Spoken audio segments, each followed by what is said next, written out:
میں ایک عجیب بات آپ کو سناؤں، عجیب واقعہ آپ کو سناؤں۔ حضرت عمر فاروق رضی اللہ تعالیٰ عنہ کا زمانہ تھا، حضرت عمر فاروق رضی اللہ تعالیٰ عنہ کا زمانہ، حضرت عمر امیر المؤمنین اور بڑی لمبی چوڑی حکومت ہے۔ روایت میں لکھا ہے کہ ایک بوڑھی عورت جو حضرت عمر فاروق رضی اللہ تعالیٰ عنہ کے زمانے میں تھی، بوڑھی عورت تھی اور بیوہ عورت تھی، ایک مرتبہ وہ ایک مٹی کے پیالے میں، اس زمانے میں مٹی کا پیالہ ہوتا، تو وہ بیوہ عورت مٹی کا ایک پیالہ لی ہوئی جس میں تیل تھا، اس کو لے کر کہیں راستے سے جا رہی تھی۔ اب وہ بوڑھی عورت تھی، بیوہ عورت تھی، مٹی کا پیالہ ہاتھ میں ہے، اندر تیل ہے، اس بوڑھی عورت کا پاؤں پھسل گیا تو وہ مٹی کا پیالہ اس کے ہاتھ سے گر گیا، وہ مٹی کا پیالہ اس کے ہاتھ سے گر گیا اور تیل جو تھا وہ زمین کے اندر چلا گیا۔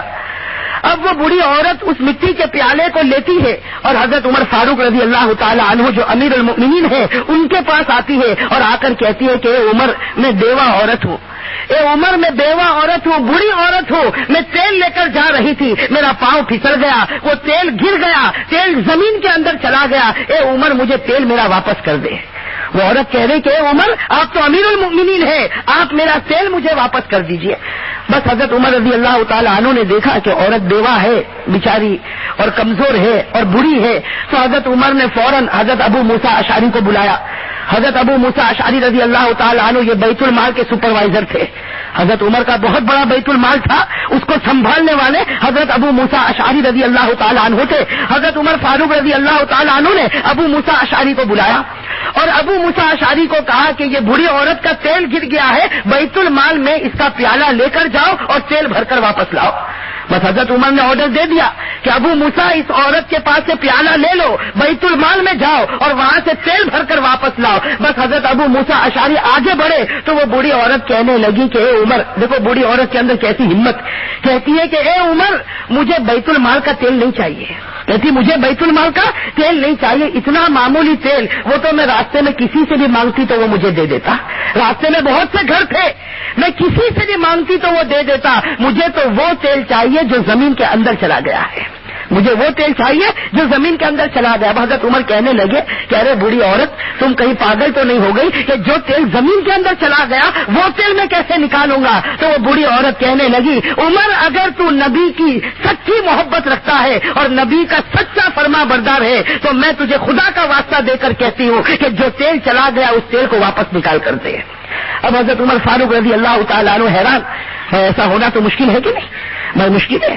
جیسا لکھا ہے کہ اکبر کا جب زمانہ تھا تو اس کے زمانے کے اندر ایک ملا نصیر الدین تھے، آپ کو معلوم ہے اکبر بربر کے جہاں واقع آتے ہیں تو وہاں ایک ملا نصیر الدین کا واقع آتا ہے، یہ اکبر کا وزیر تھا۔ تو ملا نصیر الدین کے بارے میں لکھا ہے کہ ایک مرتبہ اپنے بچے کو بلایا اور کہا کہ مجھے دہی کھانے کا بہت شوق ہوا، دہی سمجھتے ہیں آپ، کہا مجھے دہی کھانے کا بہت شوق ہوا ہے، تو جا کر دہی لے کر آ۔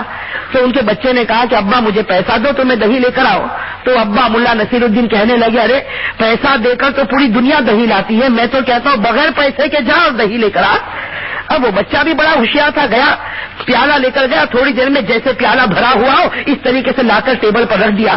اب ملا نصیر الدین جب کھانے بیٹھے اور اس کو کھولا تو دیکھا اس میں دہی تو ہے نہیں، اس میں دہی نہیں۔ تو بیٹے سے کہا بیٹا تو دہی نہیں لایا؟ تو کہا کہ دہی ہو کوئی کھائے تو اس میں کیا کمال کی بات ہے، دہی نہ ہو پھر کھا لو، یہ کمال کی بات ہے۔ تو یہاں پر بھی حضرت عمر فاروق رضی اللہ تعالیٰ عنہ کا معاملہ، حضرت عمر فاروق رضی اللہ تعالیٰ عنہ کو اس بڑی عورت نے کہا کہ مجھے بیت المال کا تیل نہیں چاہیے، تیل تو مجھے چاہیے ہوتا تو کوئی بھی صحابی کا دروازہ کھٹکھٹاتی وہ میرے پیالے کو بھر دیتا، لیکن مجھے تو جو تیل زمین میں گیا وہ تیل مجھے واپس چاہیے۔ اب حضرت عمر فاروق رضی اللہ تعالیٰ عنہ حیران ہے، اس بڑی عورت کو بہت سمجھاتے لیکن وہ بڑی عورت تو ایک ہی بات کہتی کہ اے عمر، اگر تو سچا امیر المؤمنین ہے، اگر تو سچا مومن ہے، اگر تو نبی کا سچا فرما بردار ہے تو آج خدا کے ساتھ معاملہ جوڑ دے اور وہ تیل جو زمین میں گیا وہ تیل مجھے واپس لوٹا دے۔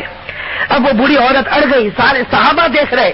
روایت کے اندر ہے کہ حضرت عمر فاروق رضی اللہ تعالیٰ عنہ نے ایک چمڑے کا ٹکڑا اٹھایا اور اس پر کچھ لکھا۔ میرے بھائیوں کان کھول کر سننا، حضرت عمر فاروق رضی اللہ تعالیٰ عنہ نے ایک چمڑے کا ٹکڑا اٹھایا اور اس پر کچھ لکھا اور اس بوڑھی عورت کو دیا اور کہا کہ جس زمین میں تیرا تیل ڈھس گیا وہاں جا کر اس چمڑے کو رکھ دے، خدا کی قدرت سے تیل واپس نکل آئے گا۔ بس وہ بوڑھی عورت نے اس چمڑے کے ٹکڑے کو لیا، دیہات کی رہنے والی عورت۔ روایت میں لکھا ہے کہ وہ بوڑھی عورت آگے چل رہی اور صحابہ کرام کا مجمع پیچھے چل رہا ہے، اس لیے کہ ہر صحابی دیکھنا چاہتا ہے کہ آخر یہ کون سی کرامت ہے ہے کہ جو تیل زمین میں چلا گیا ایک چمڑے کا ٹکڑا رکھو تو وہ تیل واپس آ جاتا ہے.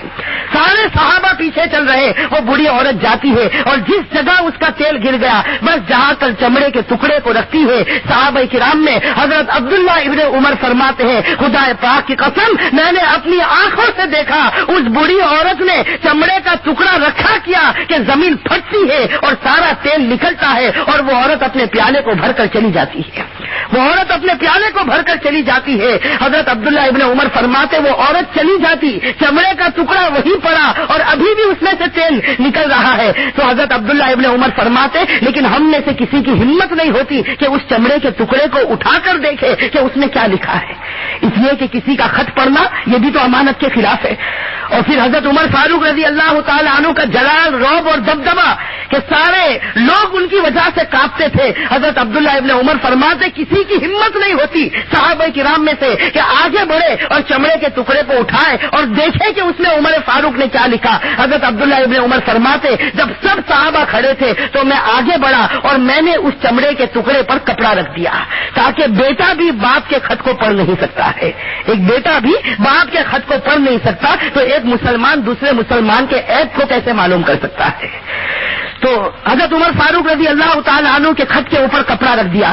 حضرت عبداللہ ابن عمر فرماتے میں نے میرے ابا کے خط پر کپڑا رکھا اور اسی طریقے سے چمڑے کے ٹکڑے کو اٹھایا اور میں سیدھے حضرت عمر کے پاس جانے لگا. سارے صحابہ میرے پیچھے آنے لگے. حضرت عبداللہ ابن عمر فرماتے میرے ابا بیٹھے تھے, میں نے جا کر وہ چمڑے کا ٹکڑا دے دیا.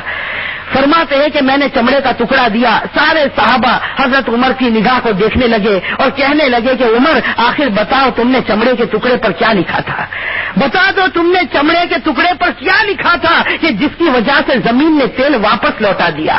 حضرت عمر فاروق رضی اللہ تعالیٰ عنہ رونے لگے, اللہ سمجھ نصیب فرمائے.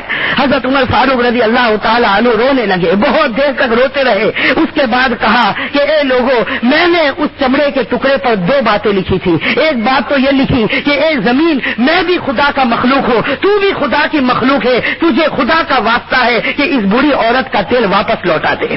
ایک بات تو یہ لکھی اور دوسری بات میں نے یہ لکھی کہ اے زمین اس بری عورت کا تیل واپس لوٹا دے, اگر نہیں لوٹائے گا کسی بے نمازی کو تیرے اندر دفن کر دوں گا, کسی بے نمازی کو تیرے اندر دفن کر دوں گا. میرے بھائیو اس حدیث کے بعد لکھا ہے کہ زمین کے اندر جو چیز ناممکن تھی زمین نے اس کو ممکن کیا لیکن کسی بے نمازی کو اپنے اندر آنے نہیں دیا.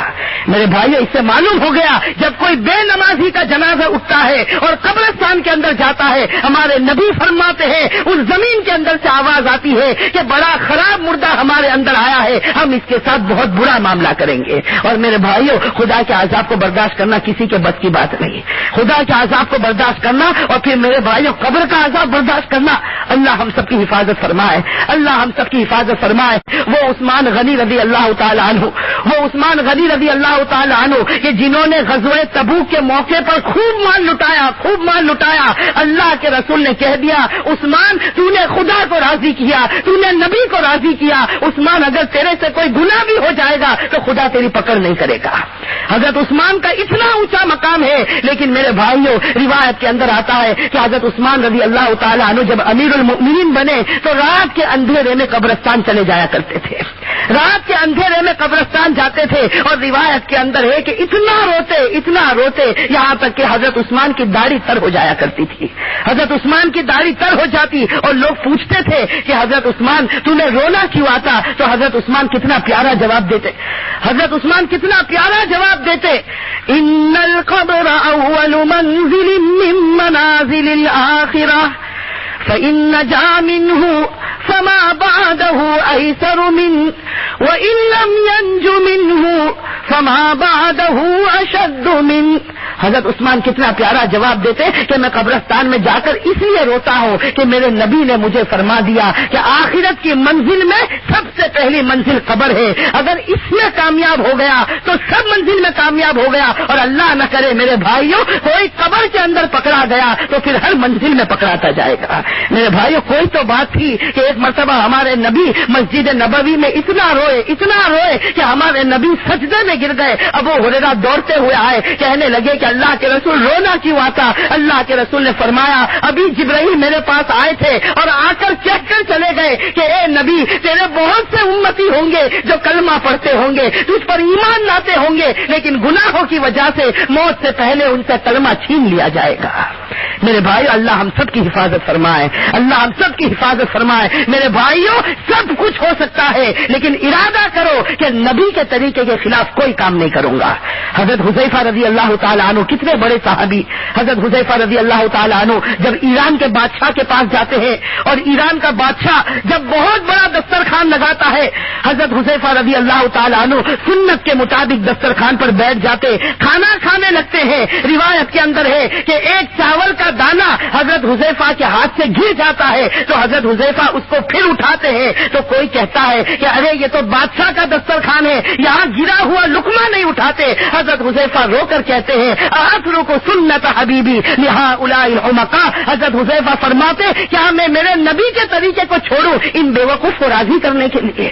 میرے بھائیوں آج انگلینڈ کے اندر آ کر ہم نے سب سے بڑا نقصان یہ کیا کہ ہمارے نبی کے طریقے کا سودا کر دیا۔ میرے بھائیوں ہم تو غیروں کے ملک میں، کان کھول کر سننا، ہم غیروں کے ملک میں اس لیے آئے تھے کہ نبی کا طریقہ زندہ کرتے، ہم نے نبی کے طریقے کو بیچ کر غیروں کا طریقہ گھر میں زندہ کیا۔ میرے بھائیو اللہ ہم سب کو معاف فرمائے، اسی لیے آج ہمارا اٹھنا بیٹھنا کھانا پینا سب غیروں کے طریقے پر ہوتا۔ میرے بھائیوں کہیں وہ دن ہمیں دیکھنا نہ پڑے کہ دنیا غیروں کے طریقے پر گئی، کہیں ایسا نہ ہو کہ قیامت میں بھی غیروں کے ساتھ کھڑے ہونا پڑے۔